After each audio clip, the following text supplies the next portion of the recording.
Audio Jungle. Anwar খান উত্তর কলকাতা জেলা তৃণমূলের সাধারণ সম্পাদক।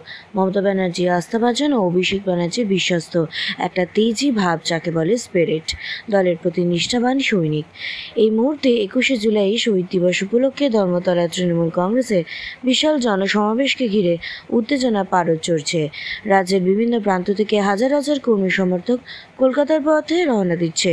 জেলা তৃণমূল কংগ্রেসের সাধারণ সম্পাদক আনোয়ার খান এই দিনটিকে বাঙালির আত্মপরিচয়ের সম্মান এবং সংগ্রামের প্রতীক বলে উল্লেখ করেছেন। তিনি বললেন, 21শে জুলাই আমাদের আত্মার সঙ্গে যুক্ত। এই দিন শহীদদের স্মরণ করি আমরা এবং বাংলার উন্নয়নে ভবিষ্যতের দিশা ঠিক করি। উত্তর কলকাতা থেকে কয়েক হাজার মানুষ যাবেন ধর্মতলায় মুখ্যমন্ত্রী মমতা বন্দ্যোপাধ্যায়ের ডাকে সাড়া দিয়ে। বাংলা ভাষা ও বাঙালিয়ানা নিয়েও সরব হন আনোয়ার খান। তিনি কড়া ভাষায় বললেন, বাংলা ভাষা এবং বাংলাদেশি বলে বাঙালিদের প্রতি বিজেপি যে অবজ্ঞা ও অত্যাচার করছে তার উপযুক্ত জবাব বাঙালিরা দেবেন 21শে জুলাইয়ের মঞ্চ থেকেই। বাংলা কখনো মাথা নত করবে না, এটা বিজেপিকে মনে রাখতে হবে। আনোয়ার খানের কথায় এই সমাবেশ শুধু রাজনৈতিক কর্মসূচি নয়, এটি শহীদদের প্রতি শ্রদ্ধা এবং বাংলা মাতৃভাষার মর্যাদা রক্ষার লড়াইয়ের মঞ্চ। 21 জুলাই কোনো মানুষ যখন মমতা ব্যানার্জি এই আন্দোলনটা করেছিলেন তখন কিন্তু উনি তৃণমূল কংগ্রেস তৈরি করেননি বা হয়নি।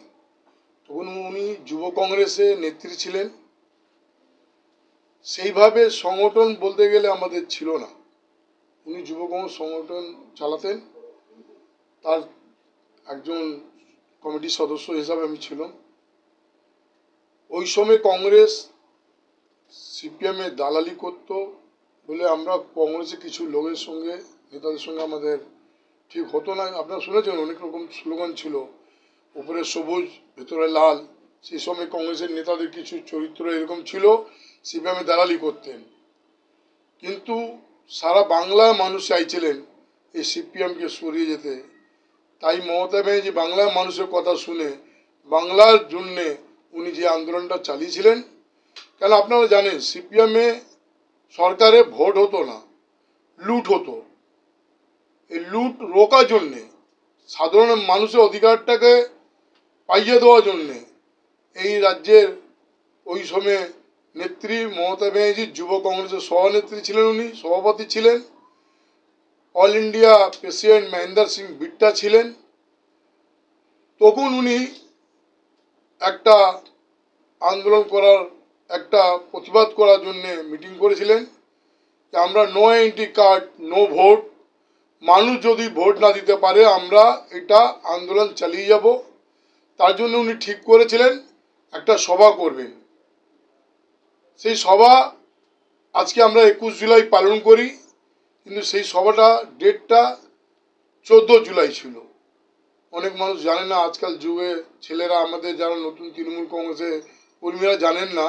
তখন 14 জুলাই ঠিক হলো, কিন্তু যে কোনো কারণে ওই সময় রাজ্যপাল নুরুল ইসলাম মারা যান বলে এই ডেটটা পিছিয়ে দেওয়া যায়। 21 জুলাই ঠিক হলো। 21 জুলাই মহাকরণ অভিযান হবে। সেই অভিযানে হাজার হাজার মানুষ, লক্ষ লক্ষ মানুষ, সাধারণ মানুষ মমতা ব্যানার্জির সঙ্গে ছিলেন বলে ওই আন্দোলনটা হয়েছিল। No entry card no vote আমরা মহাকরণ অভিযান করেছিলাম। সেই মহাকরণ অভিযান জ্যোতি বোসকে আমরা বেরোতে দেব না, আমাদের এই দাবিটা মানতে হবে। তখন ইলেকশন কমিশনার ছিলেন টিএন সেশন ছিলেন। টিএন সেশন ওই সময় আমাদের ইলেকশন কমিশনার ছিলেন। উনিও বুঝতে পেরেছিলেন ইনি যে আন্দোলন করছেন মমতা ব্যানার্জি বাংলায় no entry card no vote, এটা কিন্তু সঠিক আন্দোলন। আমরা সেই সমর্থনটা ওনার কাছ থেকে পেয়েছিলাম। আজকের দিনে যারা সাধারণ মানুষ আপনার অধিকার নিয়ে আপনি পার্সে, আপনার বাটুয়ায়, আপনার পকেটে নিয়ে ঘুরে বেড়াচ্ছেন, সে হচ্ছে ভোটার কার্ড, আধার কার্ড, যেটা আমরা করি। এইগুলো আমরা তখন পাইনি ভোট দেওয়ার জন্যে। তখন মমতা ব্যানার্জি এই আন্দোলন করে আজকে দিনে আমরা ভোট দিতে পারছি, নিজের অধিকার নিজে দিতে পারছি, নিজের ভোট নিজে দিতে পারছি, এটাই মমতা ব্যানার্জি করে দিয়েছিল, অন্য কোনো দল করিনি। একমাত্র ভারতবর্ষে আন্দোলন করেছিল মমতা ব্যানার্জি, ভারতবর্ষে কিন্তু এটা লাগু হয়েছিল। আজকে দিনে 21 জুলাই যাওয়ার জন্যে আমাদের কোনো প্রস্তুতি কোনো মানুষকে বলতে হয় না, মানুষ নিজের অধিকার পেয়েছিলেন। তাই ওই সময় যে আন্দোলন করতে গিয়ে 13টা ছেলে প্রাণ দিয়েছিলেন, 13টা ছেলে বাংলার জন্যে, ভারতবর্ষের মানুষের জন্যে যে অধিকার পাওয়ার জন্যে লড়েছিলেন। এই সিপিএম গুন্ডা সরকার গুলি করেছিল, 13 প্রাণ সেদিন আমরা হারিয়েছিলাম। সেই 13টা ছেলে নিজে প্রাণ দিয়ে মানুষের অধিকারটা পাইয়ে দিয়েছিল, সে ভোটার কার্ড। আপনি ভোট দেবেন, আপনার অধিকার আছে এই ভোটার কার্ড। ভোটার কার্ড নিয়ে আপনি নিজে ভোট দেবেন, আপনার ভোট আপনি দেবেন। এই মমতা এই আন্দোলন করতে গিয়ে এই 13টা ছেলে প্রাণ গিয়েছিল। ওই একই দিনে বিজেপি উত্তর কর্ণাটক ওটা তো শুনে নিন আপনি। এই যে জিনিসটা হয়েছিল, এই ভোটার কার্ড নিয়ে যখন আন্দোলন হয়েছিল, 13টা ছেলে প্রাণ দিয়েছিল। আজকে 21 জুলাই কাতারে কাতারে মানুষ যাচ্ছে 21 জুলাই। আজকে সরকার হতে পারে তৃণমূলে, কিন্তু সরকারের পাশে যারা মানুষ ভোট দেওয়ার অধিকার পেয়েছেন, সেই অধিকারটা নিয়ে 21 জুলাই ওই ধর্মতলা মঞ্চে পৌঁছান। কেন? ওই 13টা ছেলেকে শ্রদ্ধা জানানোর জন্য, যে প্রাণ দিয়ে প্রাণ হারিয়েছিল, তাকে আমরা ওখানে তার জানাতে যাই আমরা 21 জুলাইতে। তাই আমাদের মনে হয় 21 জুলাই বাংলা মানুষের না, ভারতবর্ষের মানুষের জন্য আছে। আগামী 21 জুলাই আমরা প্রত্যেকটা সাধারণ মানুষকে আবেদন জানাচ্ছি, আপনারা 21 জুলাই ধর্মতলা পৌঁছন। ধর্মতলা যে গিয়ে আমরা বাংলা আবার নতুন করে দেখাবো। আপনারা দেখেছেন কিভাবে সবসময় বাংলাই ভারতবর্ষকে রাস্তা দেখায়। এখন বাঙালিদের আপনারা দেখছেন বিভিন্ন রাজ্যে বাঙালিদের উপর অত্যাচার হচ্ছে, তাদের মারধর করা হচ্ছে, তাদেরকে বাংলা ভাষা নিয়ে বলছে বাংলাদেশি আছে। কোথায় আছে বিজেপি? কোথায় আছে এই দেশে প্রাইম মিনিস্টার? ভাষা নামে মানুষকে, জাতি নামে মানুষকে, ধর্ম নামে, এর ছাড়া কোনো কাজ আছে? আজকে আপনার পশ্চিমবাংলায় কি অন্য ভাষা বলার লোক মানুষ এখানে করে খাচ্ছে না? কোনোদিন এই সরকার কি তাদের বিরুদ্ধে অ্যাকশন নিয়েছে? কেন করবে না? তার অধিকার। ভারতবর্ষের যে কোনো রাজ্যে গিয়ে আমার অধিকার আছে, আমি আমার ভাষা বলবো, আমার খাবো, আমার পড়বো, আমার অধিকার দিয়েছে সংবিধান। সেই জায়গায় যদি মনে করে বিজেপি আমরা এইসব করব, কিন্তু বাংলায় প্রত্যেকটা ধর্মকে, মানুষকে বাংলা সরকার সম্মান জানাচ্ছে। আমরা কিন্তু সবাইকে নিয়ে চলতে চাই, কিন্তু আমি হুঁশিয়ার করে দিতে চাই বিজেপি সরকারকে, যারা এখানে বাংলা বিজেপি করছেন, বাংলা বিরোধী কাজ করছেন, বাংলাদেশের বিরুদ্ধে কাজ করছেন, আপনি বাঙালি কালচারকে দিয়ে ভুলে মিটিয়ে দিতে চাইছেন। বিহার ইউপির লোককে নিয়ে এসে বাংলাকে দখল করার চেষ্টা করছেন। বাঙালি কোনোদিন বরদাস্ত করবে না। আমরা এই জন্ম নিয়েছি বাংলায়, আমরা নিজেকে গর্ব করি, নিজে মনে করি আমরা বাঙালি। একজন বাঙালি হলো কি অন্যায় ভারতবর্ষে? আমি মহারাষ্ট্রে থাকবো, বাঙালি কথা বলতে পারবো না, বাঙালি খাওয়া খেতে পারবো না। আমি বিহারে থাকবো, বাঙালি খেতে পারবো না, বলতে পারবো না। আমি উড়িষ্যার থাকবো, বাংলা বলতে পারবো না। আমরা বাঙালি বলে বলা বাংলাদেশে হয়ে যাব। আমি দুদিন আগে বলেছি, দেখেছেন আপনারা কিভাবে সিঁদুর আমাদের পাকিস্তানে হামলা নিয়ে বললেন আমরা জিতে গেছি, আমরা এই করে নিচ্ছি, ওই করে নিচ্ছি। আরে মশাই, আপনার পাশে ভারতবর্ষের যত অপোজিশন পার্টি, মমতা ব্যানার্জি দাঁড়িয়েছিল। ভারতবর্ষকে আমরা সম্মান রক্ষা করার জন্য আমরা পাকিস্তানকে আক্রমণ করেছিলাম। আপনি বাংলায় এসে কি বললেন? এবার বাংলা অপারেশন। কিসের বাংলা অপারেশন হবে? বাংলা কি পাকিস্তানি থাকে না আতঙ্কবাদী থাকে? কি চাইছেন আপনি বাংলাকে করতে? বাংলা মানুষ জেগে উঠুন, বাঙালিদের জেগে উঠতে হবে, বাংলাকে বাঁচাতে হবে, বাংলা ভাষা বাঁচাতে হবে।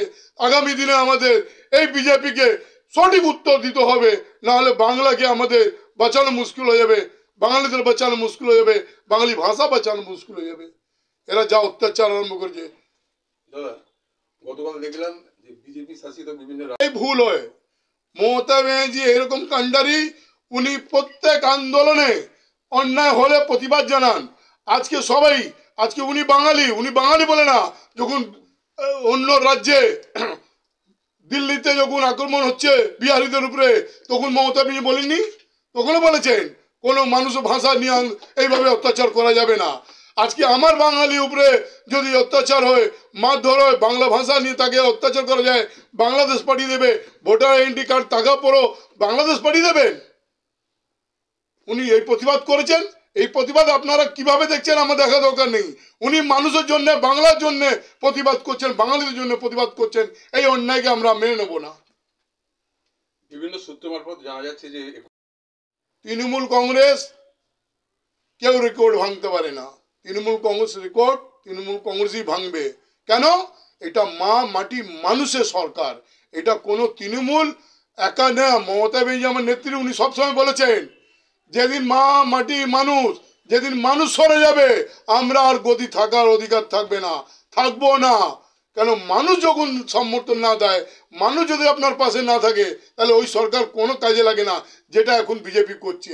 মানুষ নেই, কিন্তু ও নিজের জোরে উপরে, নিজের ক্ষমতার জোরে দেখিয়ে এইসব কাজ করছে। দাদা ওই একই দিনে উত্তর কন্যা চলো অভিযান দেখেছে শুভেন্দু। কি বলছেন? উত্তর কন্যা চলো একই দিনে 21শে জুলাইয়ের দিন। আরে দেখুন না ভাই, ও কি বলে জানেন আপনারা? তো ও পাগল হয়ে গেছে। শুভেন্দু অধিকারী পাগল হয়ে গেছে। ও আজকে বুঝতে পারছে না ও নিজে যা বাঙালি না অবাঙালি না মানুষ কি, ও নিজে জানে পাচ্ছে না। বাঙালিদের উপর অত্যাচার হচ্ছে, ও কিন্তু একটা মুখ খুলতে পারছে না।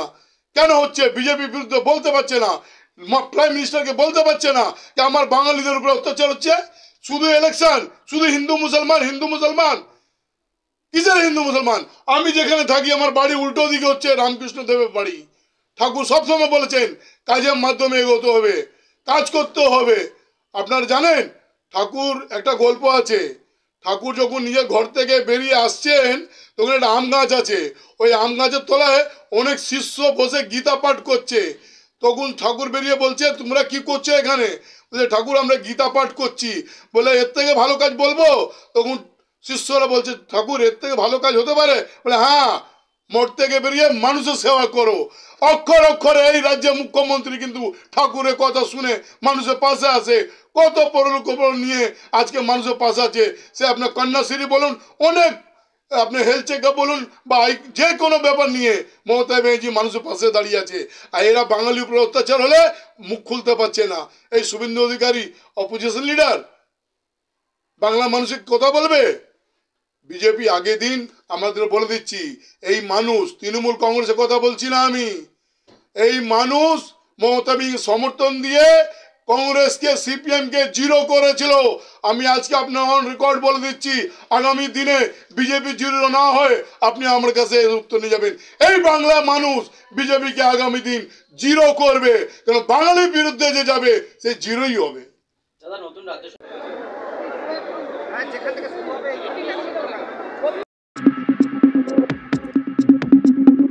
চোখ রাখুন বিশ্ববার্তা টিভিতেই, যার সততাই শেষ কথা।